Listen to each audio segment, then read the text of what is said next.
Hello, guys. Welcome to another session. In this session, we'll talk about three more reading fill in the blanks. So I hope that you guys are getting the point how we can understand the context of the reading paragraphs in order to choose the right options, which gives us grammatical sense. The way I am teaching you, you are not only learning how to choose the correct answer, but also you are having a good grammatical practice through which you can understand why we choose the options, what the paragraph is talking about, the other options, why we are not selecting them, correct?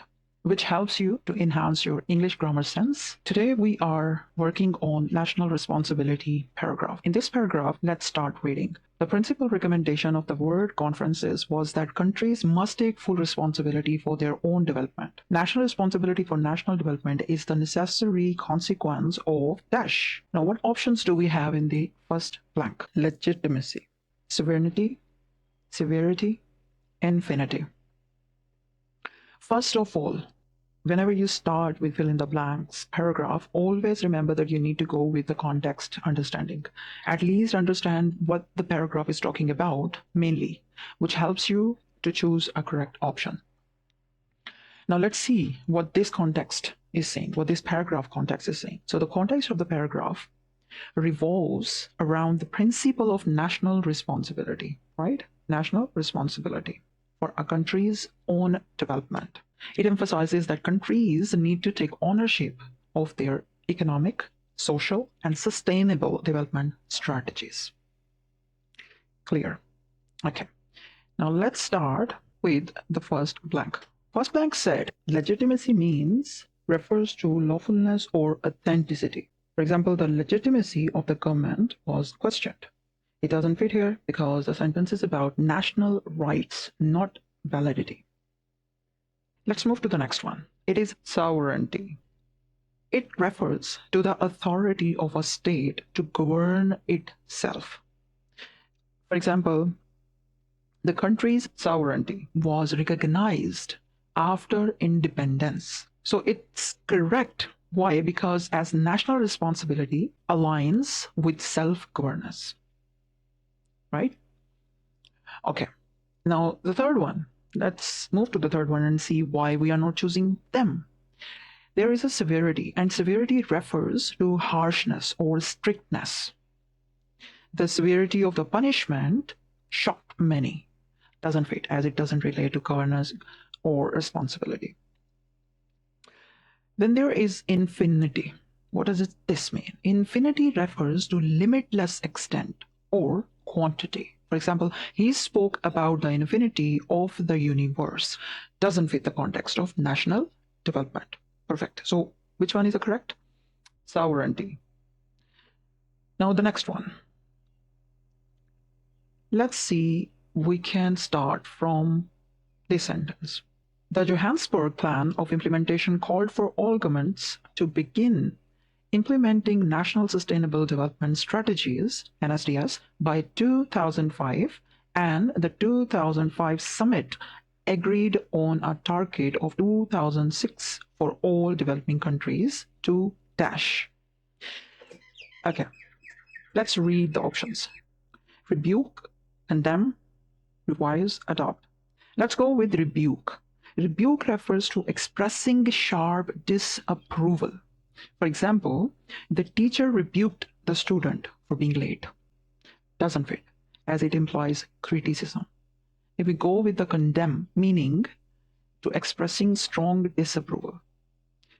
For example, the leader condemned the violent attacks. Doesn't fit, as it implies rejection. Now the revise. Revise refers to reviewing or making changes. For example, she revised her essay before submission. Doesn't fit, as the sentence focuses on action, not review. And the last one, adopt, meaning to formally accepting or starting to use. For example, the company adopted a new policy for remote work. So company adopted. This is a correct option for this blank because it aligns with implementing strategies. Got it? Implementing strategies. So we will go with adopt. Then we'll say and start implementation of these strategies which countries adopted, right, to achieve the internationally agreed goals. The automatic dash category column link corollary. Now, what does this mean? Let's explore. Category refers to a classification or group. For example, the books were sorted by category. It doesn't fit here because the sentence doesn't describe classifications, isn't it? The automatic dash of that principle is that of that principle. So let's see. Automatic column. Column refers to a vertical section, often in a table or architecture. Let's see an example. The table's second column lists the prices. Yeah, it doesn't fit the context. Next is link, which is referring to a connection between two things. There is a link between diet and health. Doesn't fit logically here because there is no linking. Then the last one, corollary, mean to say that it refers to a natural consequence or result. What is this? Natural consequence or result. If we see an example, it is the corollary of hard work is success. So it is correct because it refers to the result of the principle. So corollary, automatic corollary of that principle is that each country must be free to determine its own development strategy. Got it. Now let's move to the next one. It is essential that all donors and lenders accept the principle of country ownership of national development strategies. This implies the acceptance of the principle that development strategies should not only be dash what we have in here. Options we are having in this blank are similar, accustomed, akin, attuned. Now let's see which one is correct. Let's understand one by one. So we are having similar, which refers to being alike or resembling. For example, these two cars are similar in design, but it doesn't fit here because it doesn't emphasize alignment or sensitivity, right? So what we are having here, that development strategies should not only be dash to country circumstances. The next one we are having accustomed, what this word means. So accustomed refers to being familiar with or habituated. For example, she is accustomed to waking up early. Doesn't fit here because it relates to habits, not strategy. Then we have akin. Akin means refers to being related or similar in nature. For example, their views are akin to ours. But it also doesn't fit here because it implies similarity, not adoption or not adaptation. Now let's see the next one, which is attuned. Attuned refers to being sensitive or adapted to. For example, the program is attuned to the needs of students. It is correct because it is emphasizing alignment with circumstances. So we will go with attuned. The development strategies should not only be attuned to country circumstances. Hope you understand. Next one, but also be prepared and implemented under the leadership of the governments of the countries themselves. The 2005 World Summit also acknowledged in this dash what are the options: regard, region, period, ratio. Let's understand the meaning of each word and which one is correct for this blank. So we do have regard. Regard means to consideration or reference. For example, in this regard, we must take action immediately. Correct. Because it refers to the topic or context discussed, right? So the 2005 World Summit also acknowledged in this regard, in this consideration, right? Okay, now the next one, why we are not choosing them. Region. Region refers to a geographical area. The region is known for its biodiversity. It doesn't fit because the sentence isn't about any geography. Period. Period means to a specific length of time, the period of growth lasting 10 years. It's also not fit here because the sentence isn't about time. Now, the last one is ratio refers to the quantitative relation between two amounts. The ratio of boys to girls is 2:1. Doesn't fit because the sentence isn't about any numerical relationships. So which one is correct? Regard. So in this regard, that all countries must recognize the need for developing countries to strike a balance between their national policy priorities and their international commitments. Perfect. Let's move to the second paragraph. This paragraph is talking about oil reserve. So first of all, we will read the paragraph just to get the context. We are having 4 options in the first blank: where, after, while, until. But let's just read the paragraph. It became evident that there was no oil reserve in the desert region. Companies faced a tough choice. Okay, let's understand what this paragraph is talking about. The context of this paragraph focuses on a shift in priorities for energy companies due to the lack of oil reserves in a desert region. So the context of this paragraph focuses on a shift in priorities for energy companies, right? For energy companies, due to the lack of, there was no oil reserve, right? So due to the lack of oil reserves in a desert region. Perfect. Now move to the first blank. Here we do have where, after, while, until. Easy, but grammatically a little complex.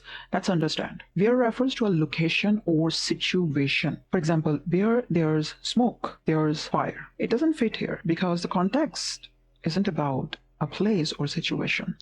Now move to the next one. After. After refers to something occurring later in time.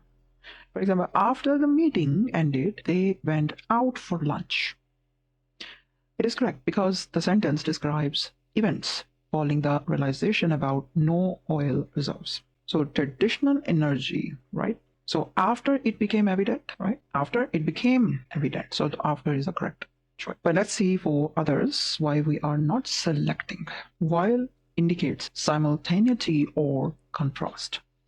For example, while I agree with you, I have some concerns. But it's not a correct choice here because there's no contrast or simultaneous action. Then the next one is until. Until refers to a point in time before something happens. If we say they stayed until the movie was over, but it's not a correct choice here because the sentence isn't about waiting for something. So the right option is after. After it became evident that there was no oil reserve in the desert region, companies faced a tough choice. Traditional energy, exploration, plans, dash. Now, what options do we have in this blank? We do have worked, pushed, carried, fell.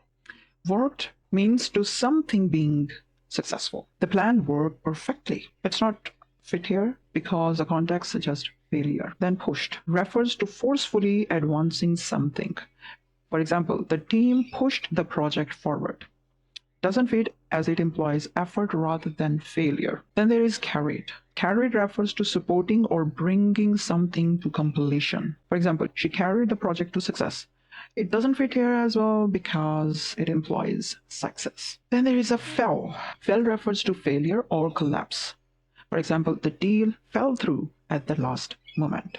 And it is correct because the context is about unsuccessful plans. So we will go with fell. Traditional energy exploration plans fell through. Now let's see the next one. With ample sunlight there, building large-scale solar power plants became the new goal. Dash local green energy hubs. Now let's see the options. What options do we have for this blank? Delaying, sparking, ignoring, and crushing. Let's understand the meanings. Delaying refers to postponing something. For example, the rain delayed the event. Doesn't fit here because the sentence implies a positive outcome, not postponement. Second one is sparking. Sparking refers to initiating or igniting something. For example, the announcement sparked interest among investors. And it is correct because the context is about inspiring hope for green energy, right? Next one is ignoring, which refers to disregarding something. For example, he ignored her advice, and it's not fit here as it contradicts the positive tone of the new goal. Now, next one is crushing. Crushing refers to destroying or overwhelming something. For example, the loss crushed their spirits. Doesn't fit because the new goal aligns with positive green energy hopes. So which one is the right? Sparking. Let's see. So we have chosen after, fell, sparking. Why after? Because the sentence describes events that happened after the realization about the absence of oil. Okay. Why we chose fell? Because fell through is an idiomatic expression, meaning failure to be completed or successful, right? So it is an idiomatic expression, fell through. And the last one is sparking. And why we have chosen this option here? Because it aligns with the context of inspiring or initiating green energy opportunity. Let's see the third paragraph. We are having brain buzz as a third paragraph. Let's start. Why does the smell of cut grass remind you of summer? How can you measure your nerve endings with a paper fastener? And how can you create the sound of church bells with just a serving spoon and a piece of string? Okay, the context of the paragraph revolves around a scientific outreach initiative by the University of Manchester called the brain bus. Right, let's try to understand the meaning of each word. Fascinating refers to something very interesting and captivating. For example, the fascinating story kept everyone engaged. And it is correct in this context. Why? Because the question mentioned in the paragraph are intriguing and spark curiosity. Now let's move to the next one, which is unattended. This refers to something left alone or neglected. For example, the unattended luggage caused concern. It's not fit here because it doesn't describe the nature of the questions. Now the third one is gratuitous. Gratuitous refers to something unnecessary or unwarranted. Unwarranted. Example, the movie was full of gratuitous violence, but it doesn't fit here because the questions are meaningful and relevant. The last one is underlying. And underlying means to something foundational or hidden. For example, the underlying cause of the issue was unclear. And it's not fit here because it doesn't describe the intriguing nature of the questions. So the correct option is fascinating. It best describes the captivating nature of the questions in the context, right? The bus is taking hands on dash to test the senses to the suburbs. So what are the options? The options we are having for this blank is activities, images, facets, and revenues. Let's understand.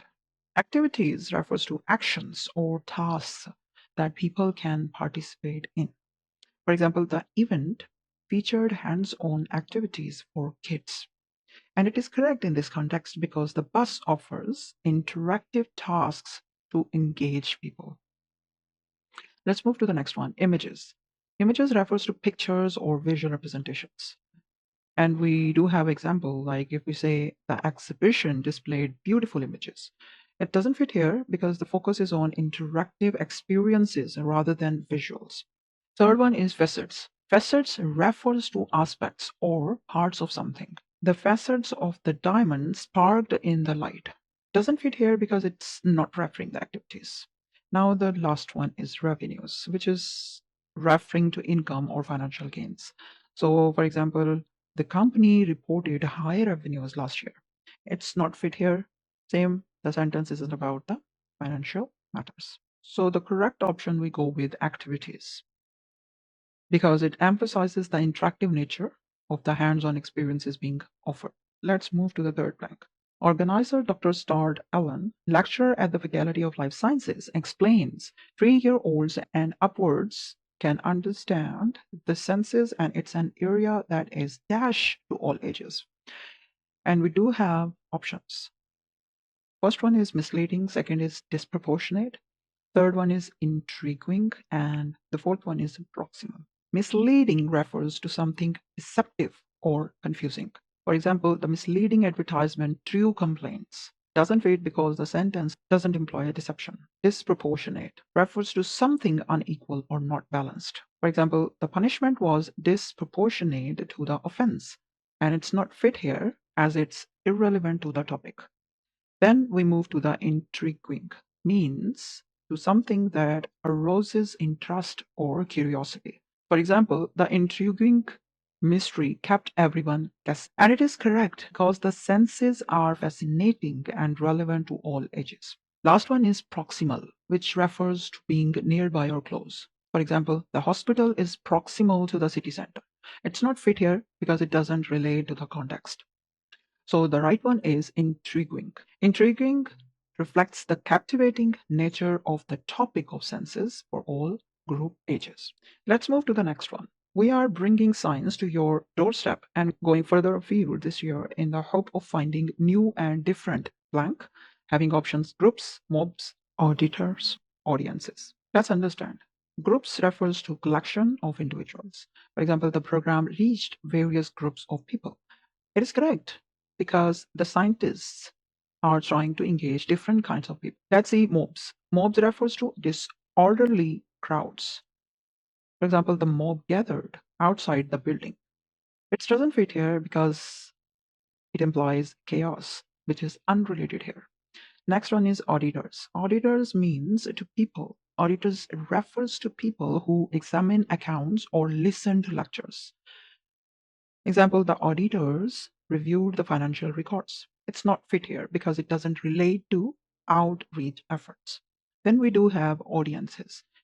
Audiences refers to people who are watching or listening. For example, the audience clapped at the end of the performance. It could fit, but groups better match the idea of diverse types of people. So we do need to move to the group, right? So the correct option is groups because it emphasizes reaching new and varied people. It emphasizes reaching new and varied people, aligning with the outreach intent. So the last one we do have, we want people to see that science is interesting as well as important in our lives and to dash people who may not consider it possible to go to university. So two, we do have options here, force, plead, credit, and encourage. Let's understand. Force refers to compelling someone against their will.